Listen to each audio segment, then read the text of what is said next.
Good morning, ladies and gentlemen. In today's video, we are continuing the series where I preview the upcoming 2020-2021 season for every team. In today's video, we are talking about the Oklahoma City Thunder following their offseason of trading away every good player that they had for lots and lots of first-round picks. However, before I talk too much about the Thunder, I want to remind you all to leave a like and subscribe. I've been appreciating all the support that I've been receiving lately, and I hope to see that continue. We just hit 100 subscribers, which is pretty cool, so thank you for all of that support. Without further ado, let's talk about the Thunder. So, like I said, it was a very, very busy offseason for the Thunder. I actually had to write down all the transactions that they made because there is no way that I could actually remember them all. So first of all, this one I don't have to look at my notes for. They traded Dennis Schroeder for Danny Green in the 28th pick. Green was able to net them another first-round pick as well as a super early second in the Al Horford trade. So overall, that was pretty good business. They got good value out of Schroeder by extracting 2 first-round picks from trading him. Next, traded Chris Paul for Ty Jerome, Jalen LeCue, Ricky Rubio, Kelly Oubre, and a 2022 first-round pick. Again, getting lots of good value in exchange for a veteran player. They got the 2022 first. They traded Kelly Oubre for another first later in the offseason. Ty Jerome was a first-round pick last year. And Jalen LeCue is a somewhat exciting young player. And they used Ricky Rubio to trade up in the draft. So they got 5 good assets in that trade, and they were able to turn one of them into a second first-round pick. A third was a first-round pick just last season. So once again, getting the most out of your veteran deals. Next, they traded Ricky Rubio, the 25th pick, and the 28th pick to the Minnesota Timberwolves in exchange for James Johnson, the 16th pick, and a future second-round pick. Once again, that was the 17th pick, not 16th, but they bundled their assets, put them together, and used them to move up in the draft and get the guy who they really liked in Aleksej Pokusevski. Next, they traded Kelly Oubre for a first and 2 seconds. They also traded the 53rd pick and a future second-round pick in exchange for the 37th pick from the Wizards in order to draft Vit Krejci from Europe. He's going to be on a drafted stash deal since he had a torn ACL recently and won't be able to play basketball at all for a whole year, so that trade doesn't make the most sense to me, and I think that there were much better options for them to take with that pick. But they are invested in these young players, and they took another home run swing at a player that they think has some potential. Later, they traded for Vincent Poirier and a second-round pick in exchange for freeing up some cap space for the Celtics. They didn't really have to give up much. I'm not even sure what they did give up. Next, traded Steven Adams for Zylan Cheatham, Josh Gray, George Hill, Darius Miller, Kenrich Williams, a first-round pick, and 2 second-round picks. This might have been the trade of the offseason. They extracted so much value from that Steven Adams expiring contract. Kenrich Williams is an exciting young player. George Hill and Darius Miller are 2 veterans that maybe could be moved for more future draft capital, although there's a much higher of that chance of that happening with Hill than there is with Miller. They also got a first-round pick and 2 second-round picks, and the 2 second-round picks are from lousy teams. I think Detroit and Charlotte. So overall, really smart move there by the Oklahoma City front office. They did a great job in extracting as much value as possible for Steven Adams. Finally, and I'm sure I actually probably missed some of these trades because they made so many of them, they swapped Jalen LeCue for another young player in TJ Leaf, and they also acquired a second-round pick. And then in the draft, they drafted Alexei Pokusevsky with the 17th pick, Teo Maledon with the 34th pick, and the previously mentioned Vic Krejci with the 37th pick. And then in free agency, they didn't sign anybody because they already had far too many players on their roster. So I'm about to talk about the roster and go in depth into each player. However, I want to inform you that this comes with the caveat that they currently have far too many players under contract than they actually can roster. So a couple of these guys at the very least will be cut or waived before the season starts so that they actually have space on their roster to be a legal team. You know, you can't have more than 15 players, and currently they have about 20. So this team really all starts with their point guard of the future, Shai Gilgeous-Alexander. Last season, we saw him have to take a step back in terms of the ball handling duties as they acquired Chris Paul and had Dennis Schroeder coming off the bench. So there were multiple options for them to play at point guard, and Shai was able to play off of the ball a little bit, and he really took advantage of it by having a great second season. I'm actually surprised he didn't get more buzz for most improved player. I get that usually it doesn't go to second year players, but Luka Doncic received a lot of support for that award, and I think Shai improved just as much as Luka did, just at a lesser scale since he wasn't as good of a player to begin with. But he's got a really dangerous offensive game. He's super long, and that allows him to be super crafty with his dribble moves and get to the rim pretty easily, where he's a solid finisher for a guard, shot the ball better than 50% on twos, I believe. And on threes, he does still need to work a little bit, but he's actually a better three-point shooter than his percentages would reflect, because he has established a really solid pull-up game. He shoots the ball off the bounce quite a bit. He's figured out that he has the ability to shoot it in the pick and roll when defenders go under the ball screen. He's able to just pull up and knock down a three. So that's a super valuable skill for Shai, and one that I would look to take another step forward as he is forced to shoulder a larger offensive load as really the only solid option to score the ball on this entire Thunder roster. George Hill is a crafty veteran, good ball handler, good playmaker, solid defender, but really where his value is most present is in his shooting. He's one of the better shooters in the entire NBA. I believe he led the league in three-point percentage last season, shot it around 46%. So he's an absolute sharpshooter, and that is going to draw some interest from teams to have him man the backup point guard position. I can think of a couple of contenders that would, or at least should, have interest in acquiring George Hill. He was a member of my favorite team, the Milwaukee Bucks, last season, and I saw his value night in and night out. So I think that another team would be very wise to acquire George Hill, and I would not be afraid to give up multiple second-round picks in exchange for his services. Ty Jerome is a interesting young player. He didn't get much run with the Suns last season as he played quite a bit in the G League, but when he did have time, he struggled, shot the ball very inefficiently. But based off of his college production, there's a chance that we could see him turn into a solid floor general. He is a pretty efficient playmaker as he doesn't turn the ball over too often, does a good job of taking care of the rock, and that is always a valuable trait to have.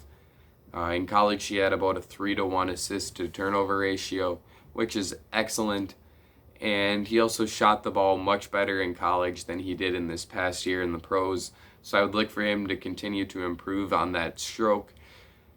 He was a first-round pick just one season ago, so acquiring him as basically a throw-in to the Chris Paul trade was a smart move by the Thunder, and if he can continue to improve, there's a chance that he cements himself as a member of this young core moving forward. Frank Jackson was a guy that this team signed in free agency, so when I said they made no free agency moves, I was not completely right.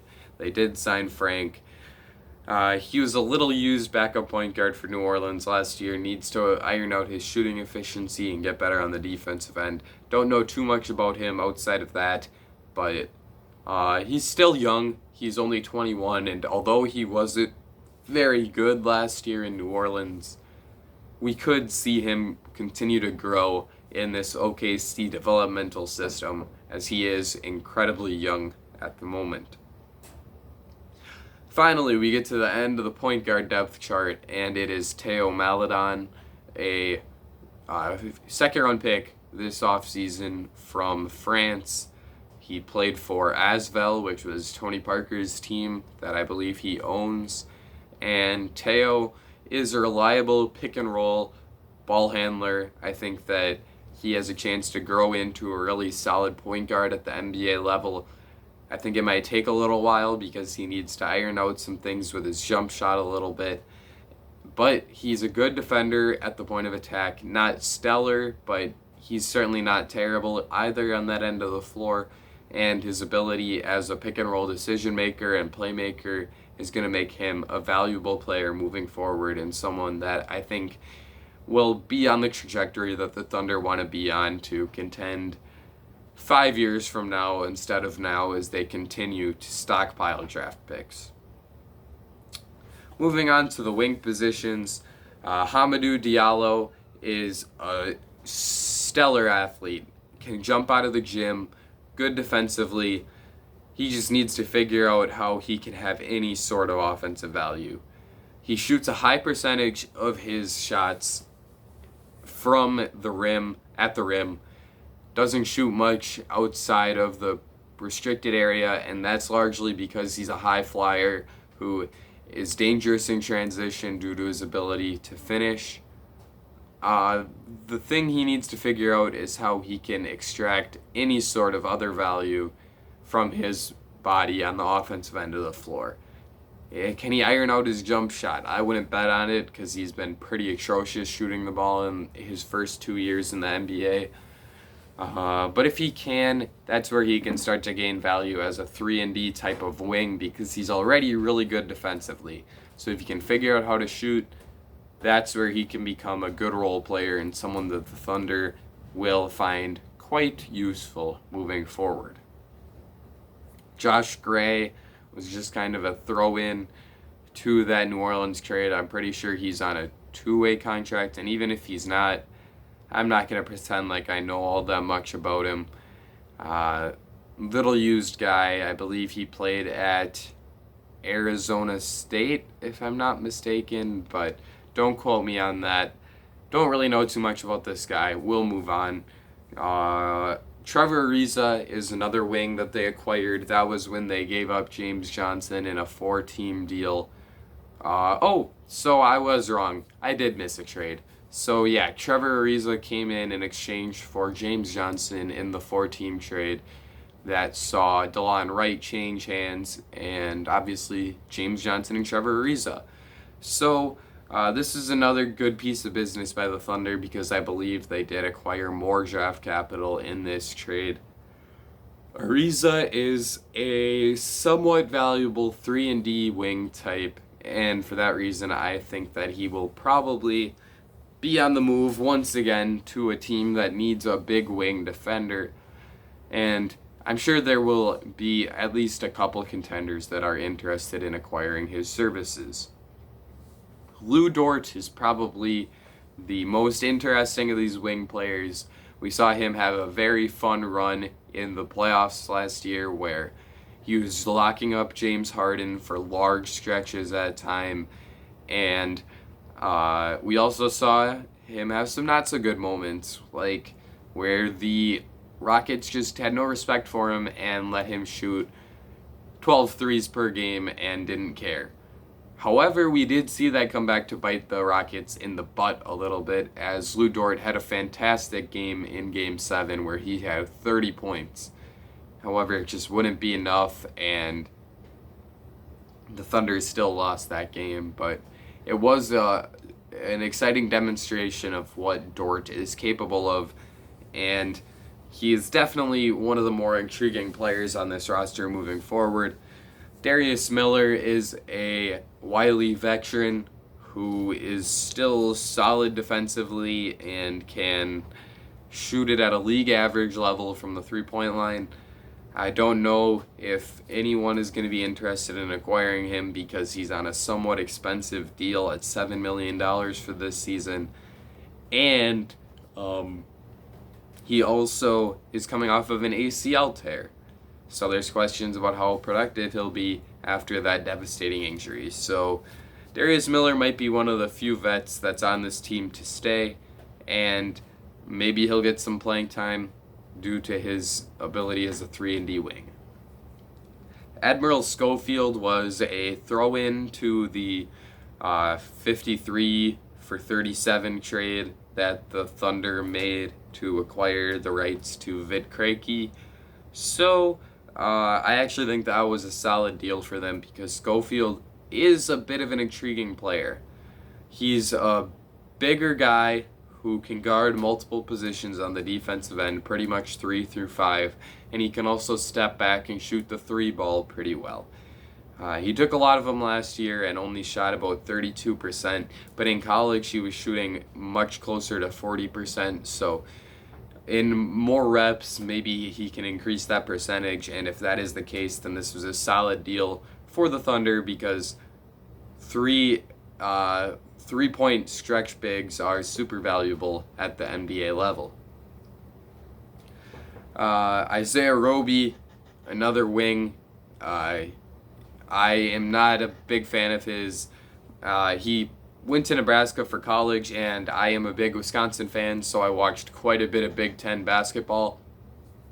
And overall, Roby just never made an impact on me. I never thought that he was a guy who should have been drafted, and I don't think he's going to pan out in the NBA. Darius Bazley is another 3-4 type guy, can play either of those two positions. Is another intriguing young player, similar to Lou Dort, has flashed an ability to be a stretch big man, and also can play some decent defense, and he's very switchable, whether he's playing the 4 or the 5, because of his lateral quickness on the perimeter should allow him to guard multiple positions. In the end, he does need to get more efficient, as even though people think he can be a stretch big, and I am also a believer of that, he still needs to get better at his three-point shooting. Only shot about 32% last season, and overall his efficiency needs to improve on the offensive end of the floor for him to really reach that ceiling as a switch-heavy three-point shooting big man. Kenrich Williams was a very intriguing player in New Orleans last year. He's not much more than a role player, and he probably never will be because he doesn't bring very much offensive value, but he plays really hard on defense. He has a high basketball IQ, and he's a good rebounder. So those traits combined make him a decent role player, and I think that it was a smart move for them to acquire him in the Steven Adams trade from the Pelicans. Zylan Cheatham was another guy they acquired. He's on a two-way, I'm pretty sure, and I don't really know anything about him, so we'll move on. Maybe he was the one that went to Arizona State. I know either he or Josh Gray did. TJ Leaf, a former first-round pick of the Indiana Pacers, is pretty much a bust at this point, but he had obviously some potential when he was drafted. I believe it was 18th. So maybe the Thunder and their developmental system can get the most out of him. I think that people think of him as a stretchy type big, and he actually shot the ball pretty well in his first 2 seasons in the NBA before falling off a bit in this last year.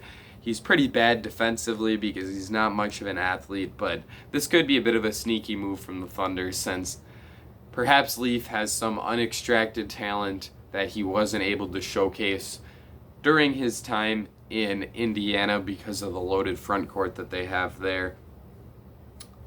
Pokusevski was their first-round pick this past season. Took him 17th overall. He has so much potential. He's a 7'1", small forward who can handle the ball, can play make for his teammates, can shoot the 3, It remains to be seen if he can add weight, and he really needs to if he is going to stick at the NBA level, because at the moment he's probably the skinniest player in the entire NBA, as at that 7'1" frame he only weighs about 195 to 205 pounds. So he needs to put on more weight if he wants to be a capable defensive player at the NBA level. However, he has shown so much potential, and this is the home run swing of the century for the Thunder. If it works out, they may have found a super undervalued player who could end up being maybe the best player in this whole draft. If he doesn't work out, he's simply a bust and someone that just never really plays in the NBA whatsoever. So it's a home run swing by the Thunder, but that's something I'm okay with them making because of the context of their situation and what their roster is looking like. They're in a long-term rebuild that's going to take a couple seasons, and perhaps Pokusevski will be ready to develop by the time that they want to compete again.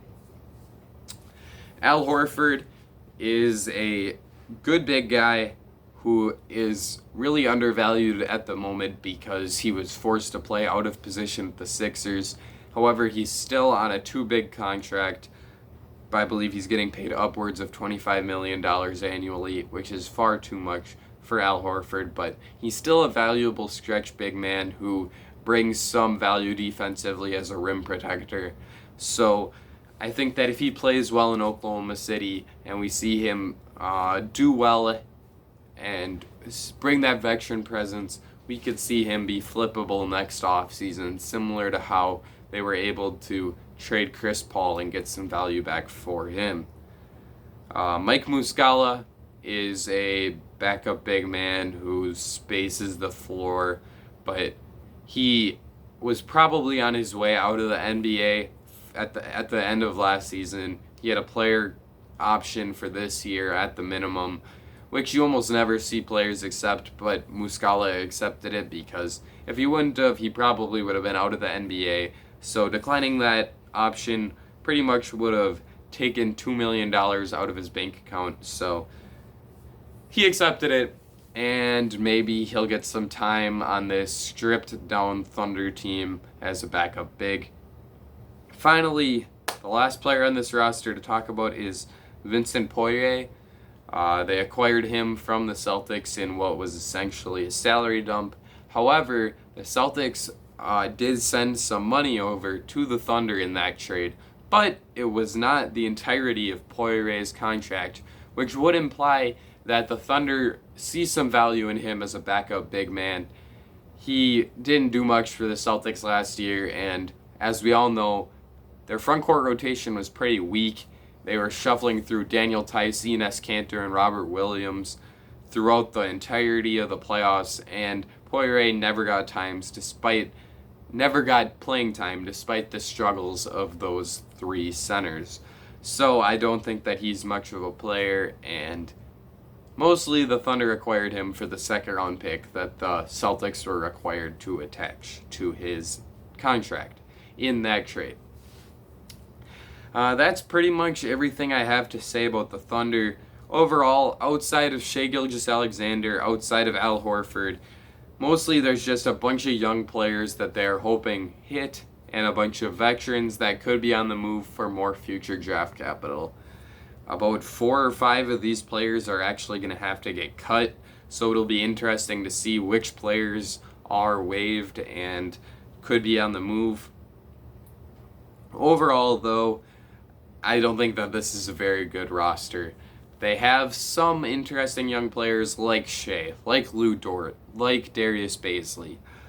But unless some of the other young guys can take a big step forward and those previously mentioned promising young players blossom into legit starter level guys, with the exception of Shai, who has already done that. If Shai can become an all-star, then maybe this team can get into the discussion to make the play-in tournament, but overall I think that they are pretty clearly the worst team in the Western Conference, and I think that they will probably win something between, well, if it were a regular season I would have them pegged as like a 25-57 team, so in this shortened 72 game season I will make the prediction that they will go 22-50. I hope that you enjoyed this video. Leave a like and subscribe if you enjoyed. Leave a comment. What is your prediction for the Thunder's record next season? That's it for me, ladies and gentlemen. I will see you all again very soon.